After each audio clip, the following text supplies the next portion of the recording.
ইশক আল্লাহ। সাইফু পরিচালিত আরিফ মোটরস এর সৌজন্যে মহিমান্বিত রমজান। আজ জানব রমজানের তাৎপর্য ও গুরুত্ব। মাশাআল্লাহ, অত্যন্ত গুরুত্বপূর্ণ এবং সুন্দর প্রশ্ন করেছেন। মহান আল্লাহ পাক রব্বুল আলামিন পবিত্র কোরআনে বলেন, সূরা বাকারার 183 নম্বর আয়াত, ইয়া আইয়ুহাল্লাযীনা আমানু কুতিবা আলাইকুমুস সিয়াম কামা কুতিবা আলাল্লাযীনা মিন ক্বাবলিকুম লাআল্লাকুম তাত্তাকুন। হে ঈমানদার সম্প্রদায়, তোমাদের উপরে রমজানুল মুবারকের রোজাকে ফরজ করা হয়েছে, যেভাবে তোমাদের পূর্বকার উম্মতদের উপরে রোজা ফরজ করা হয়েছিল, যাতে করে তোমরা তাকওয়া অর্জন করতে পারো, অর্থাৎ মুত্তাকি হতে পারো।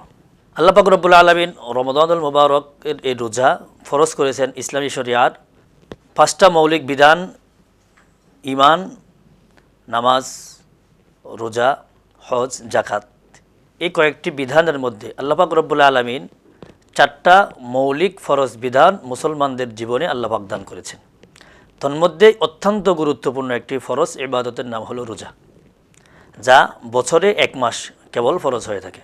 আমাদের বাকি আদার্স ফরজ যেগুলো আছে, যেমন নামাজ, সালাত প্রতিদিনের ফরজ, ফরজে আইন প্রতিদিনের ফরজ, দিনে 5 বার নামাজ পড়া ফরজ, কিন্তু রোজা হলো বছরে 1 বার, 1 মাস।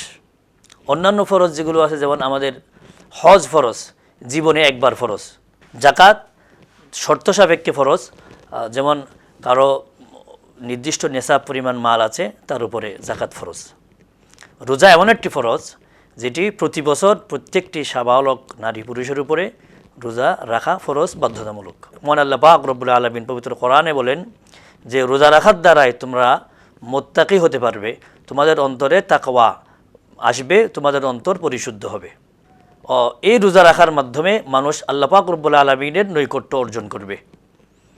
মানুষ আল্লাহ পাক রব্বুল আলামিনকে চিনবে, নিজের গুনাহমুক্ত জীবন গড়বে। তাদের জীবন চলার পথে প্রতিটি মানুষের জীবনে অনেক গুনাহ আছে। এমন কোনো মানুষ নাই যার অন্তরে গুনাহ নাই, যার আমলে গুনাহ নাই, এমন কোনো মানুষ দুনিয়ায় নেই। রমজানের রোজার মাধ্যমে একটি মানুষ গুনাহ থেকে পবিত্র হয়ে মহান আল্লাহ পাক রব্বুল আলামিনের প্রিয় বান্দা হিসেবে সে পরিগণিত হবে। এবং একজন বান্দা এই রমাদানুল মুবারকের রোজা রাখার মাধ্যমে সে তার ফরজ বিধান তার থেকে রহিত হবে। এবং রমাদানুল মুবারকের রোজার মাধ্যমে বান্দা আল্লাহ পাক রব্বুল আলামিনের নৈকট্য অর্জন করবে। এবং পবিত্র কোরআনও এই রমাদানুল মুবারকে নাজিল করা হয়েছে, যে কারণে রমাদানুল মুবারকের এই দাম, এই গুরুত্ব। কোরআন নাজিল হওয়ার কারণে রমজান মাসকে কোরআনুল কারীম নাজিলের মাস বলা হয়। আল্লাহ পাক রব্বুল আলামিন পবিত্র কোরআনে বলেন, শাহরু রমাদানিল্লাযী উনজিলা ফীহিল কোরআন। পবিত্র কোরআনুল কারীম এই রমাদানুল মুবারকে নাজিল করা হয়েছে, এই কারণে রমাদানুল মুবারকের এত ফজিলত।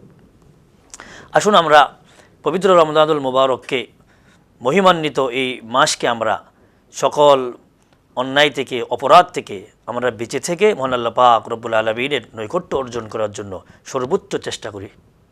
আল্লাহ পাক রব্বুল আলামিন আমাদের প্রত্যেককে রমজানুল মুবারকের ফজিলতগুলো অর্জন করার, গুনাহমুক্ত জীবন করার, আল্লাহ পাক রব্বুল আলামিনের প্রিয় এবং নৈকট্য অর্জনকৃত বান্দা হওয়ার সে তৌফিক দান করুন।